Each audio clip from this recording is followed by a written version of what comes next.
السلام عليكم ورحمة الله تعالى وبركاته. شنو كيوقع ملي كتبدلي افكارك؟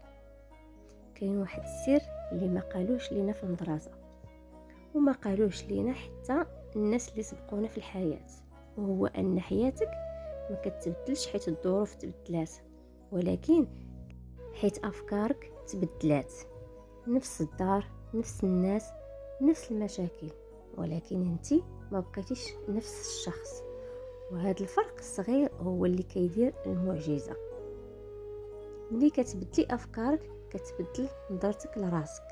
قبل كنتي كتشوفي راسك ضعيفة، ما كتستاهليش، دايما اقل من الاخرين، ولكن ملي كتبدلي الفكرة وكتقولي انا كنغلط ولكن نستاهل نحاول، كتولي تهضري مع نفسك بلطف وما كتجلديهاش مع كل غلطة. وهنا كيبدا التغيير الحقيقي.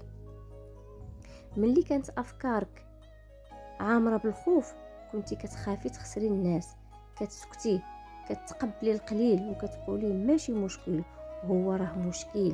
ولكن ملي كتبدلي فكرتك وكتفهمي باللي اللي بغى يبقى غادي يبقى، واللي بغى يمشي الله يسهل عليه، كتولي تحطي حدود بلا ذنب وبلا شرح بزاف، وكتخرجي الناس اللي ما كيشبهوكش بلا صراع.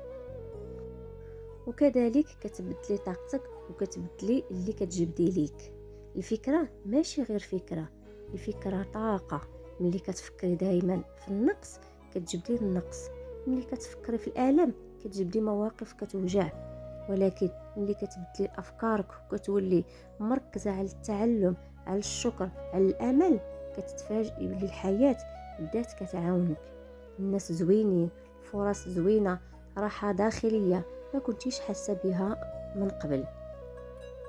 وكتبدلي علاقتك مع الوقت والصبر. قبل كنتي كتستعجلي كل شيء، النتائج، الفرج، التغيير، ولكن ملي كتبدلي افكارك كتفهمي باللي كل حاجه كطيب فوقتها وكتجي فوقتها، وكتولي تصبري بلا ما تحرقي قلبك، وكتثيقي باللي الله ما كيتاخرش، غير كيرتب لك الاحسن. كتولي اقوى من الداخل، ما كتحتاجيش دليل من برا باش تحسي بقيمتك. ما كتبقايش تقيسي راسك بالناس، كتعرفي شكون انتي وشنو باغيه وشنو ما غاديش تقبليه من بعد اليوم.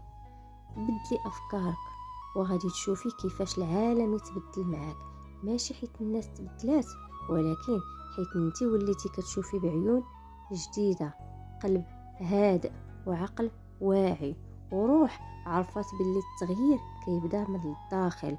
الا كنتي اليوم مازال كتعاني ما تنقصيش من راسك، راه غير فكره وحده خاصها تتبدل، وغادي تبدل معاها بزاف ديال الحوايج.